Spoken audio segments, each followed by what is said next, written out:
तो हाँ भाई मूंगफली, कैसे हो सब? सब बढ़िया सबके जीवन में? मस्ती चल रही है ना खूब दिल से? हाँ, तो अपन किस पे थे? प्लांट ग्रोथ एंड रेगुलेटर वाले चैप्टर पे। अरे पढ़ा था ना ये पिछले लेक्चर में, बस मैंने तो अभी सिर्फ एनसीईआरटी में तुम्हें थोड़ा सा उतारा है कि भाई ग्रोथ क्या होता है, ग्रोथ कैसे होती है। आज अपन पढ़ेंगे फेज ऑफ ग्रोथ और एक ऐसी चीज़ जो मतलब मैथ्स में पढ़ते हैं लेकिन यहाँ पे एनसीईआरटी में लिखा हुआ है और उसका यूज़ भी बहुत ज़्यादा है, अर्थमेटिक ग्रोथ, ज्योमेट्रिक ग्रोथ। तो उसको भी थोड़ा सा देख लेंगे। अच्छा, मज़ा आएगा, मस्ती से अपन पढ़ते चले जाएंगे। और आप बस क्या करना ना, मैंने पहले भी बोला ये थोड़ा चैप्टर कैसा है, थ्योरेटिकल है। अरे आया ना भाई, हाँ थ्योरेटिकल है। तो थ्योरेटिकल के लिए अपन को क्या करना है, मैं जो बोल रहा हूँ वो सुनो और मैं लिखूंगा वैसे पूरी चीज़ें, लेकिन एनसीईआरटी आपको इसकी एनसीईआरटी की रीडिंग बहुत बार लगानी पड़ेगी इस चैप्टर के लिए। अच्छा, तो आज अपन पढ़ते हैं वही फेज ऑफ ग्रोथ वगैरह। अब देखो थोड़ा सा अपन विजुलाइज करते हैं सबसे पहले कि मैंने सबसे पहले क्या पढ़ा कि भाई कुछ ऐसे मतलब प्लांट में ग्रोथ देखनी थी मेरे को। हाँ, ग्रोथ देखनी थी तो उसके लिए उन्होंने अपन ने क्या क्या चीज़ें देखी कि ग्रोथ कैसे होती है, इरिवर्सिबल होनी चाहिए। हाँ, क्या स्टोमेटा का खुलना बंद होना ये ग्रोथ है? नहीं सर, वो ग्रोथ थोड़ी है क्योंकि वो रिवर्सिबल प्रोसेस है। बिल्कुल सही। अच्छा, अब जैसे अपन ने मान लो कोई सीड रखी हुई है, ठीक है, सीड रखी है, मैंने उसको सॉइल में डाल दिया, बिल्कुल डाल दिया। तो सीड में क्या होता है, दो पार्ट्स होते हैं। जैसे सीड की ग्रोथ होती है धीरे धीरे तो वहाँ पे दो पार्ट्स बनते हैं, एक वो बनता है रेडिकल, एक बनता है प्लूम्यूल। बिल्कुल बनता है। रेडिकल क्या बनाता है? रूट्स, और प्लूम्यूल बनाती है शूट। बिल्कुल सही।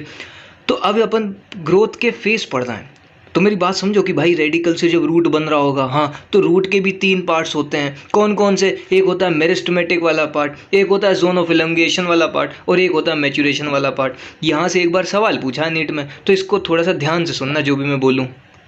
तो भाई देखो होता क्या ना कि ये रूट है। हाँ, अब रूट के ये तीन जोन्स होते हैं, ठीक है। जोन ऑफ मेरिस्मेटिक जोन, मतलब मेरिस्मेटिक जोन ऐसा जोन जहाँ पे सेल्स फटाफट डिवाइड करेंगी, मतलब 1 से 2, 2 से 4 फटाफट डिवीजन करती जाएंगी। क्यों डिवीजन क्यों करना है? ताकि रूट की लेंथ बढ़ती जाए नीचे की तरफ सॉइल में। हाँ सर। फिर एक होता है जोन ऑफ इलोंगेशन, जो क्या करता है, ये जो रूट है इसको इलोंगेट करता है, अच्छा, उसकी लेंथ बढ़ाता है। अच्छा, और एक होता है मैच्योरेशन जोन। अच्छा, यहाँ से सवाल पूछा था उसने नीट में, मैच्योरेशन जोन उसने सवाल पूछा कि रूट हेयर्स कहाँ से डेवलप होते हैं? मैच्योरेशन जोन से। अच्छा, मैच्योरेशन जोन से क्या होंगे, यहाँ से रूट हेयर्स निकलते जाएंगे। और रूट हेयर्स का काम क्या होता है? पानी का एब्जॉर्प्शन करना, मिनरल्स का एब्जॉर्प्शन करना। अरे हाँ या ना भाई, ट्रांसपोर्ट में पढ़ा होगा, नहीं तो मिनरल न्यूट्रिशन में भी पढ़ाया है। ठीक, चलो अब भाई 3 जोन्स होते हैं। ठीक, अब अपन इनको थोड़ा सा डिटेल में लेते हैं क्योंकि एनसीईआरटी में इनके बारे में जिक्र है। ठीक, अब मेरिस्मेटिक जोन मतलब क्या?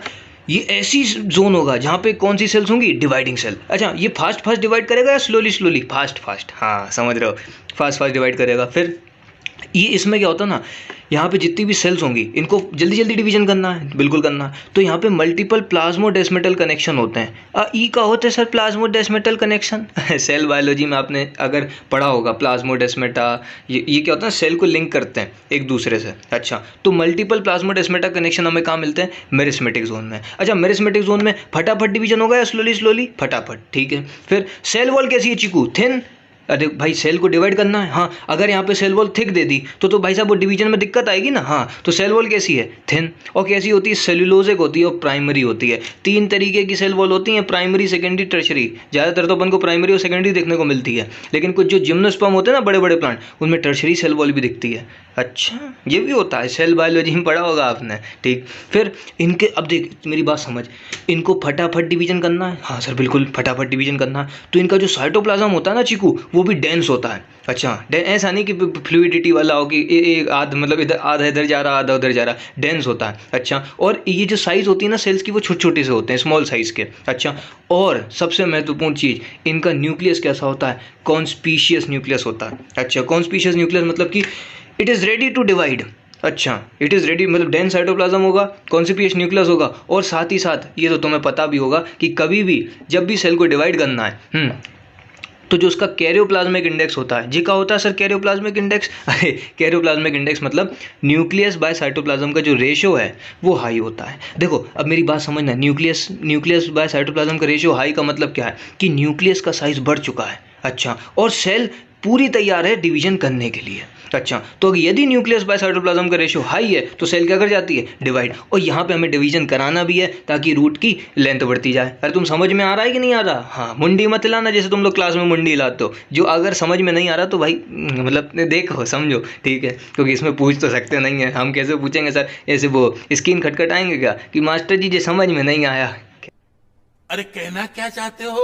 खैर कोई नहीं, कोशिश कर रहा हूँ मैं पूरी समझाने की। फिर ये सेल्स कैसी होती हैं? सर्कुलर होती हैं। अच्छा, जैसे मान लो ये बहुत सारी सर्कुलर सेल्स हैं और इनमें कैरियोप्लाज्मिक इंडेक्स हाई है। कैरियोप्लाज्मिक इंडेक्स मतलब न्यूक्लियस बाय साइटोप्लाज्म का रेशो हाई है, जिस वजह से ये सेल एक्टिवली फटाफट फटाफट फटाफट डिवाइड करती चली जाएंगी। ठीक है, और इनकी सेल वॉल कैसी होती है? थिन, सेल्यूलोजिक और प्राइमरी। ठीक, ये कौन सा था? Meristematic zone. अब बात आती है जोन ऑफ इलोंगेशन। अच्छा, ये मतलब ये क्या है ना, पूरे सेल्स के फीचर हैं। अच्छा, अब देखो इलोंगेशन रीजन क्या होता है। इलोंगेशन रीजन में, अब भाई मैं प्लांट की बात कर रहा हूँ, कहो हाँ सर प्लांट की बात कर रहे हैं अपन, एनिमल तो कर नहीं रहे। तो यहाँ पे होता है ना वैक्यूलेशन स्टार्ट हो जाता है। ये क्या होता है सर? अरे भैया प्लांट की सेल में वैक्यूल्स मिलता है या नहीं मिलता? हाँ सर मिलता है। तो यहाँ पे क्या होगा? जोन ऑफ इलोंगेशन में यहाँ पे वैक्यूल्स आ जाएगा। वैक्यूल आएंगे तो क्या होगा? लेंथ बढ़ जाएगी। अच्छा, फिर डिपोजिशन भी स्टार्ट हो जाएगा सेल वॉल में। अच्छा, ताकि वो थोड़ा सा रफ टफ बन जाए। अच्छा, और भाई जितने भी मतलब जो लोग हैं, थोड़ी एक्सरसाइज वगैरह बिल्कुल किया करो, थोड़े स्ट्रॉन्ग बन के रहा करो, यानी कि एकदम लुजर पुजर से हैं, कोई हवा मतलब हवा भी चले तो उड़ जाओ। जितनी लड़कियां भी मेरे को देखती हैं, जितनी बहनें हैं, उनसे भी मैं यही बोलूँगा कि थोड़ा सा स्ट्रॉन्ग बनो। समझ रहे हो?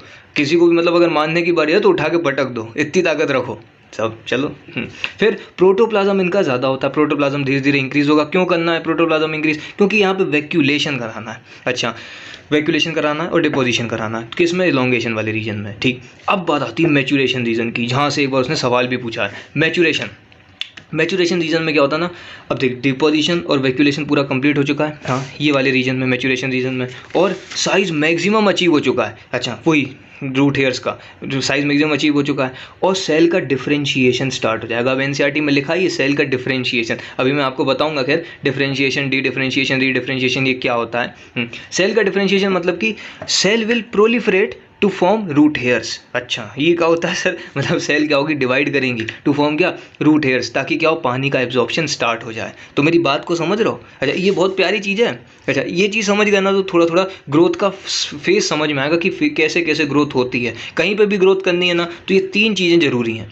मेरिस्मेटिक मतलब ऐसी सेल्स होनी चाहिए जो फास्ट डिवाइड करें, ठीक है। फिर ऐसी भी सेल्स होनी चाहिए जो इलोंगेट करें ताकि क्या हो? ग्रोथ हो। हाँ, फिर मैचुरेशन रीजन होना चाहिए। मैचुरेशन रीजन से क्या होगा?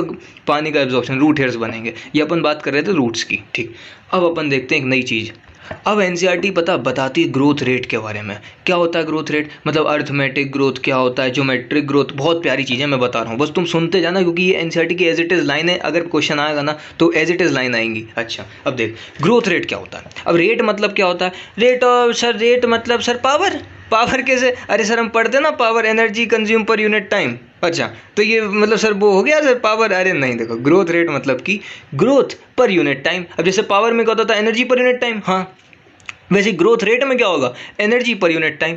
अच्छा, मतलब कितनी एनर्जी वो कर रहा है पर यूनिट टाइम में, इसको अपन क्या बोल रहे हैं? Growth rate. अब 2 पॉसिबल ग्रोथ रेट होती हैं। कौन कौन सी? एक होती है अर्थमेटिक, एक होती है ज्योमेट्रिक। तो मेरी बात को समझे? ग्रोथ रेट तो थी, सिंपल था। अब दो तरीके से ग्रोथ रेट हो सकती है, या तो अर्थमेटिक हो या ज्योमेट्रिक हो। सर मज़ा नहीं आ रहा जी अर्थमेटिक ज्योमेट्रिक, सर हम गणित पढ़ाओगे? सर नहीं गणित नहीं पढ़ा रहे, सुनते जाओ। देख, अर्थमेटिक ग्रोथ मतलब क्या होता है ना कि एक सेल है, मान लो एक सेल है, उसने डिवाइड किया, ये जनरेशन टाइम लिखा, मतलब 2 मिनट में 1 से 2 हो रही है, 2 से 4, मतलब ऐसे डिवीजन कर रही। ठीक, अब एक सेल ने 2 मिनट में डिवाइड किया, तो 2 सेल्स बन गई, बिल्कुल बन गई। अभी जो 2 सेल्स बनी है ना, इसमें से एक सेल क्या हो जाएगी? परमानेंट मतलब सर क्या होता है? वो डिवाइड नहीं करेगी। अच्छा, कभी नहीं करेगी? अरे करेगी जब उसकी आवश्यकता होगी। तुमने सेल बायोलॉजी में वो पढ़ा होगा, सेल साइकिल। सर पढ़े तो थे, वहाँ G1S, G2M और एक और होता था G0 फेज, याद है कि नहीं है? हाँ, तो G0 फेज में कौन सी सेल्स आती थी? परमानेंट वाली सेल्स। उनको जब आवश्यकता होती थी कि भैया हमें चाहिए, क्या चाहिए वो सेल, तो क्या करेंगी? वो डिवाइड कर जाएंगी। अच्छा, मतलब वो वापस से सेल डिवाइड करेंगी उसकी, कब? जब उसकी आवश्यकता होगी।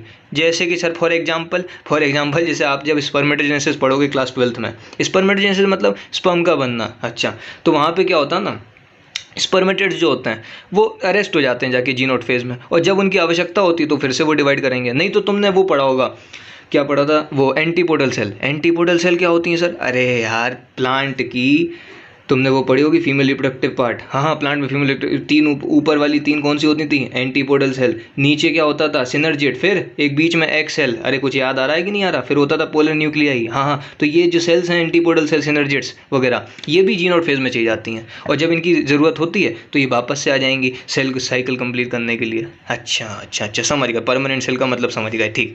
तो क्या हुआ? एक सेल ने डिवाइड किया, दो सेल बनी, ठीक। तो इनमें से जो एक सेल थी वो तो हो गई परमानेंट, और जो दूसरी सेल थी उसने डिवाइड किया। अब इसने इस वाली सेल ने डिवाइड किया तो फिर से दो सेल्स बनी।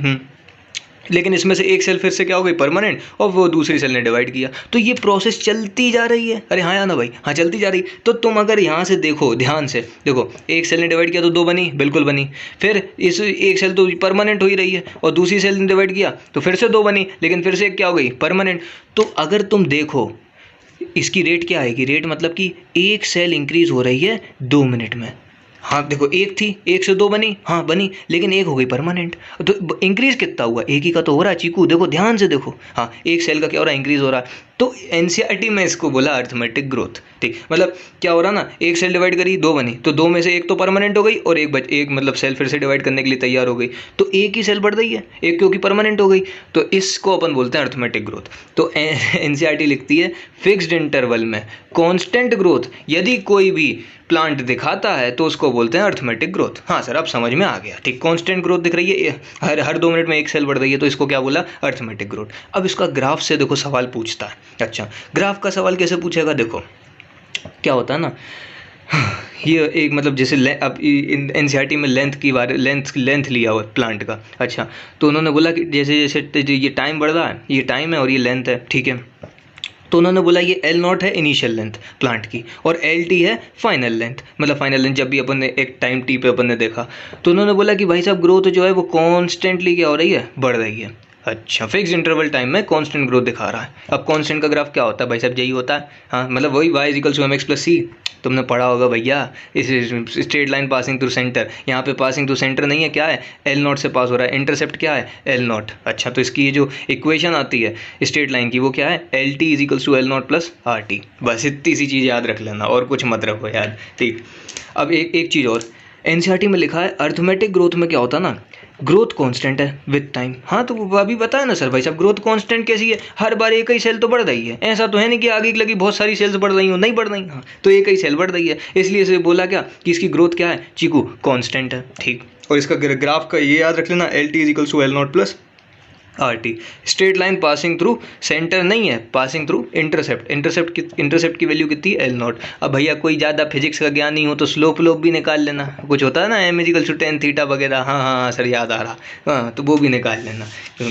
अब बात आती है ज्योमेट्रिक ग्रोथ की। अच्छा, ज्योमेट्रिक ग्रोथ को अपन और क्या बोल सकते हैं ना? Exponential growth. ही सर, एक्सपोनेंशियल ग्रोथ मतलब? अब इसमें उल्टा हो जाएगा। उल्टा मतलब कि देखो, फिक्स्ड इंटरवल ऑफ टाइम में ग्रोथ कांस्टेंट नहीं है तो अपन क्या बोल रहे हैं? Geometric growth. अगर फिक्स्ड इंटरवल ऑफ टाइम में, देखो ये तो मैं असर्शन रीजन में सवाल मिल सकते हैं बाबू, इसलिए मैं बार बार बोल रहा हूँ इस पर कि अगर फिक्स्ड इंटरवल ऑफ टाइम में ग्रोथ कांस्टेंट है तो कौन सी ग्रोथ है? अर्थमेटिक। अगर कांस्टेंट नहीं है तो कौन सी है? Geometric growth. अरे हाँ या ना भाई? हाँ हाँ, समझ में आ रहा है थोड़ा थोड़ा, ठीक। ये मैं इसलिए फोकस कर रहा हूँ, बच्चा छोड़ के जाता है ना, वो सवाल आ जाता है ना, तो फिर वो यही बोलता है कि आगे लगे NTA वालों की दुनिया हिला देंगे,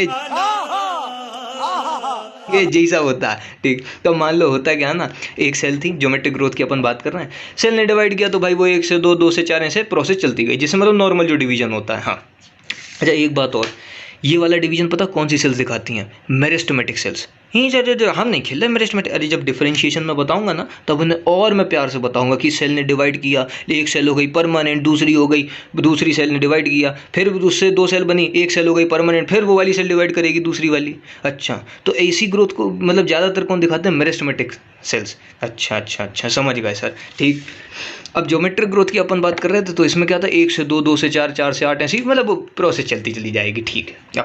अब एनसीईआरटी में क्या लिया ना, एनसीईआरटी में यहाँ पे वेट लिया, ठीक। इन्होंने ये ग्राफ बनाया। अब ये पता, ये है sigmoid curve, S shape graph, S shape का ग्राफ है सिग्मोइड कर्व। सर ये तो हमने और कहीं भी पढ़ा है। कहाँ पढ़ा है सर? वो breathing and exchange of gases नहीं है? हाँ, ब्रीथिंग एक्सचेंज, वो sir right shift, left shift, कुछ हेल्ड ऑन इफेक्ट, वो कुछ होते थे सर। हाँ हाँ, वहाँ पे भी हमने ये चीज़ पढ़ी है। अच्छा, ठीक। तो अब इसमें 3 फेजेस होते हैं चीकू। अच्छा, एक होता है लैग फेज, एक होता है एक्सपोनेंशियल फेज, और एक होता है स्टेशनरी फेज। अब मेरी बात समझो, कैसे समझो सर? देखो, जितने भी मैक्सिमम प्लांट के टिश्यू हैं और ऑर्गेनिज्म हैं वो कौन सा ग्राफ शो करते हैं, ज्योमेट्रिक ग्रोथ वाला, ठीक है, मतलब ये वाला ग्राफ दिखाएंगे। अब होता क्या ना, जैसे ही न्यूट्रिशन आया मतलब खाना पीना आया, हाँ प्लांट को तो भाई डिवाइड करना है सेल्स को, तो उसको भी एनर्जी चाहिए, न्यूट्रिशन चाहिए, तो धीरे धीरे मतलब जैसे न्यूट्रिशन आ गया हाउ, तो सेल डिवाइड करना शुरू हुई, ठीक। जैसी सेल डिवाइड करना शुरू हुई एक ऐसा टाइम आएगा कि न्यूट्रिशन बहुत ज़्यादा है, खाने पीने की चीज़ें बहुत ज़्यादा हैं, हाँ तो सेल फटाफट डिवाइड करेगी, हाँ सर बिल्कुल फटाफट डिवाइड करेगी, उसके पास सब कुछ है। तो वो एक आता है एक्सपोनेंशियल वाला कर्व, हाँ फिर एक्सपोनेंशियल कर्व के बाद क्या होता है ना, अब भाई साहब न्यूट्रिशन कम हो चुका है और सेल की पूर्ति हो चुकी है, मतलब सर्वगुण संपन्न हो चुकी है। कोई सेंस है इस बात की? सर्वगुण संपन्न मतलब अब उसको डिवाइड करने की आवश्यकता नहीं है। तो वो एक फेज आता है जिसको बोलते हैं स्टेशनरी फेज। तो 3 फेज में अपनी गाड़ी मतलब प्लांट्स की गाड़ी चलती है, बहुत सारे ऑर्गेनिज्म, अपन में भी यही चीज़ होती है। अच्छा कि पहले लैग, फिर एक्सपोनेंशियल, फिर स्टेशनरी। इससे सवाल क्या पूछेगा ना कि ये ग्राफ किसका है, ज्योमेट्रिक ग्रोथ का है। आप लोग जब इकोलॉजी पढ़ोगे तो वहाँ पे भी ऐसे ही ग्राफ आएंगे, मैं बताऊंगा। अच्छा तो ज्योमेट्रिक ग्रोथ हो गया। फिक्स इंटरवल ऑफ टाइम में growth is not constant in geometric growth, ठीक है। एक सेल डिवाइड करेगी, 2 सेल्स बनेंगी, फिर 2 से 4, 4 से 8, ऐसे वही प्यार होता चला जाएगा, ठीक। फिर जितने भी मैक्सिमम प्लांट हैं, टिश्यू हैं, ऑर्गेनिज्म है, वो कौन सा ग्रोथ दिखाते हैं, ज्योमेट्रिक ग्रोथ। चलो एक सवाल क्लियर। अब आओ, अब थोड़ा सा एनसीईआरटी को देखते हैं। क्यों? क्योंकि एनसीईआरटी में ऐसी पत्तियाँ सी बनी हैं। हाँ सर देखिए हमने एनसीईआरटी में पत्तियाँ सी बनी हैं। एक में लिखा 5 सेंटीमीटर 10 सेंटीमीटर, वो आगे लगा समझ में ही नहीं आया सर जब पहली बार पढ़ा, तो अब आ जाएगा, सुनो। अब एनसीईआरटी में लिखा 2 वर्ड्स, रिलेटिव ग्रोथ और एब्सोल्यूट ग्रोथ। अच्छा ये क्या होता है सर, सुनो। जैसे मान लो एनसीईआरटी, अपन एनसीईआरटी का ही चलते हैं। उसने क्या किया, 2 पत्तियाँ ली हैं सर। एक छोटी मोटी टाइप की पत्ती है, एक थोड़ी थुलथुल है। थुलथुल मतलब सर बड़ी सी है, हाँ ठीक, बजनी है। हाँ अब ये उसने क्या बोला कि एक पत्ती है, उसकी 5 सेंटीमीटर साइज़ है। हाउ, फिर कुछ टाइम के बाद जब उसमें ग्रोथ हुई तो वो 10 सेंटीमीटर की हो गई। अपन ने ग्रोथ की जब वो पढ़े थे ना कैरेक्टरिस्टिक्स, तो मैंने बोला था कि सरफेस एरिया बढ़ना पत्ती का इज ऑल्सो आ ग्रोथ। अरे हाँ या ना भाई, पोलन ट्यूब का जर्मिनेट होना इज ऑल्सो आ ग्रोथ। याद आ रही हैं चीज़ें, रिवीजन होना चाहिए चीकू, ठीक। फिर एक और पत्ती ली, उसमें बोला कि भाई साहब 50 सेंटीमीटर है पहले उसकी सरफेस एरिया, फिर उसकी 55 सेंटीमीटर बड़े हो गया। तो अब एब्सोल्यूट ग्रोथ और रिलेटिव ग्रोथ होता क्या है, कुछ नहीं होता। तुमने परसेंटेज तो निकाले ही होंगे सर, कब? अरे यार कैसी बातें कर रहे हैं, पुराने दिन याद करो 8th 9th के, जब नंबर पता चल जाते थे फिर तुम परसेंटेज निकालते थे, और जितने आते तो उससे थोड़े से 5-10% बढ़ा के मम्मी पापा को बताते थे। अरे याद है कि नहीं? अरे हमने भी किया भाई, तभी तो बता, राउंड ऑफ कर देते थे अपन। जैसे मान लो 70 आ रहे हैं तो 75, पता नहीं यार को हमारा तो परसेंटेज निकाले तो 75 ही आ रहे थे। अच्छा ये कब, ये फिर लेकिन पता होता क्या था ना, अब थोड़ी स्कूल की बात करें तो अपन ने तो निकाल दी है, लेकिन जब पेरेंट्स टीचर मीटिंग होती थी और जब वो रिपोर्ट कार्ड सामने आता था, तब भाई साहब जो मज़ा आता था कसम से। अपन बोलते थे कि 75 आए हैं और वहाँ लिखे रहते थे 65, तो इतना डेविएशन। फिर अच्छे से फिर सब पूरे मतलब बर्तनों का अपने ऊपर उपयोग होता था।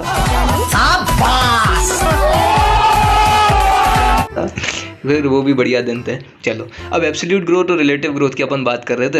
एब्सोल्यूट ग्रोथ मतलब कुछ नहीं, जैसे मान लो ये दोनों पत्तियां हैं, हाउसर हैं, इन दोनों पत्तियों की जो एब्सोल्यूट ग्रोथ है वो क्या है, सेम है। कैसे सेम है सर, हम नहीं समझ रहे। देखो एब्सोल्यूट ग्रोथ मतलब तुम्हें कुछ नहीं करना, फाइनल माइनस इनिशियल करना है। अच्छा फाइनल माइनस इनिशियल मतलब फाइनल सरफेस एरिया 10 है, इनिशियल कितनी थी 5, तो माइनस करोगे कितना आया 5 सेंटीमीटर स्क्वायर, एरिया की बात करना है। हाँ फिर अगर इसकी तुम बात करोगे, फाइनल कितनी है 55, इनिशियल कितनी है 50, ये कितना आ रहा है 5 सेंटीमीटर स्क्वायर। तो इनकी चिकू, इनकी जो फाइनल माइनस इनिशियल है, इसको अपन एब्सोल्यूट ग्रोथ बोलते हैं, वो क्या है, सेम। अच्छा थोड़ा थोड़ा समझ में आया। मतलब एक चीज़ तुम दिमाग में बैठा लो कि एब्सोल्यूट ग्रोथ मतलब क्या है, फाइनल माइनस इनिशियल, ठीक है, सिंपल है सर। अब रिलेटिव मतलब कुछ नहीं। अब जहाँ भैया तुम काइनेमेटिक्स की रिलेटिव मोशन मत लगाने लगना कि अच्छा रिलेटिव लगाना है, आगे वाले को रोक दो वो मत करना तुम यहाँ, ठीक। रिलेटिव ग्रोथ मतलब कि परसेंटेज। अच्छा कैसे, परसेंटेज में तुम निकालना आता है, ये फाइनल माइनस इनिशियल अपॉन में इनिशियल इंटू 100%। हाँ यही होता है सर, यही होता है। अब रिलेटिव ग्रोथ तुम कैसे निकालोगे, जैसे मान लो अपने पास एक ए वाली पत्ती को मैं देख रहा हूँ, ठीक, ए वाली पत्ती को देख रहा हूँ, तो भाई साहब फाइनल माइनस इनिशियल करो। कैसे, फाइनल कितना था 10, इनिशियल कितनी है 5, -5 अपॉन में 5 इंटू 100। अब यहाँ से अगर तुम परसेंटेज निकालोगे कितनी आ रही है 100%। सर ये तो पूरे ये तो वही लड़की होगी पक्के में सर, उन्हीं के आते सर 100%, हमारे तो मिला के कभी 100 नहीं आए बड़ा हरामी हो बेटा।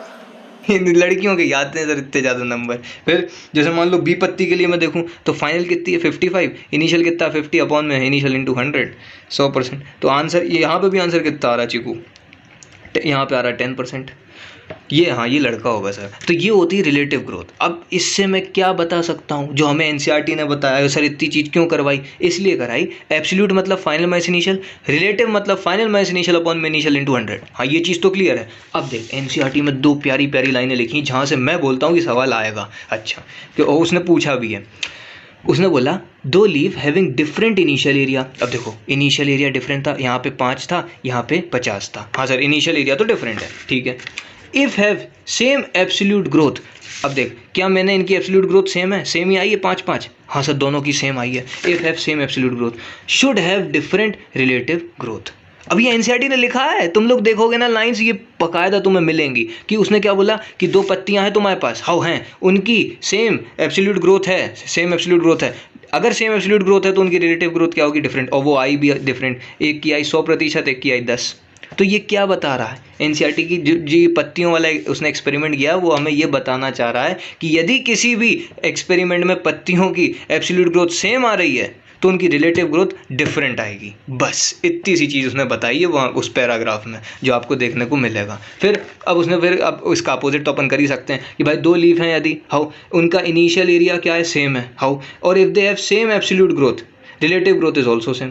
सर हमको समझ में नहीं आया है। अरे यदि पत्तियां हैं हाँ और इनकी इनिशियल एरिया क्या है, सेम है। अब यहाँ पे इनिशियल एरिया क्या था, डिफरेंट था, एक का 5 था, एक का 50 था, डिफरेंट है एरिया। हाँ सर बिल्कुल एरिया डिफरेंट था, और एब्सोल्यूट ग्रोथ क्या आई थी, सेम, और रिलेटिव ग्रोथ क्या आया, डिफरेंट। यदि मान लो हाँ यदि मान लो इनका इनिशियल एरिया क्या है चीकू, सेम, तो मेरे दो भाई बोर तो नहीं हो रहा है ना। बस ये एनसीईआरटी की कुछ लाइन है जहाँ से सवाल उड़ जाते हैं डायरेक्ट। तो याद रखना कि 2 लीफ यदि तुम्हारे पास 2 पत्तियाँ हैं, हाउ उनकी सेम इनिशियल एरिया है, हाउ सेम इनिशियल, मतलब यहाँ तो अलग अलग थी 5 और 50। यदि मान लो 2 पत्तियां जिनका इनिशियल एरिया सेम है, मतलब इसका भी 5 है इसका भी 5 है, तो क्या होगा ना, if they have same absolute growth, उनकी एब्सोल्यूट ग्रोथ भी सेम है तो रिलेटिव ग्रोथ भी क्या आएगी, सेम। बस तुम्हें इतनी सी चीज़ याद रखनी है, अगर पत्तियों का सरफेस एरिया सेम है और एब्सोल्यूट ग्रोथ भी सेम है तो रिलेटिव ग्रोथ भी सेम ही आएगी। और अगर पत्तियों का जो सरफेस एरिया है वो डिफरेंट है और एब्सोल्यूट ग्रोथ सेम है तो रिलेटिव ग्रोथ भी डिफरेंट आएगी।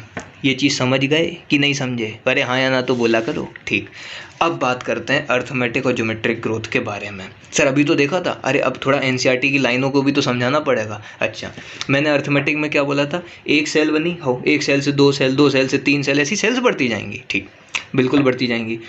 अब उसने क्या बोला ना, इसमें तुम एब्सोल्यूट ग्रोथ निकालो, एनसीईआरटी ने हमसे बोला इसमें आप एब्सोल्यूट ग्रोथ निकालो, इसमें आप रिलेटिव ग्रोथ निकालो। तो ये कैसे निकालेंगे, कुछ नहीं, और एब्सोल्यूट ग्रोथ मतलब final minus initial. How, final कितनी सेल्स हैं, 2, इनिशियल कितनी थी, 1, कर दो, 2 - 1 कितना आ रहा है, 1। हाँ सर बिल्कुल बना रहा है। अच्छा मान लो इस वाले फेज में तुम्हें निकालना है एब्सोल्यूट ग्रोथ, तो फाइनल कितनी है 3, इनिशियल कितनी है 2, माइनस कर दो कितनी आ रही 1।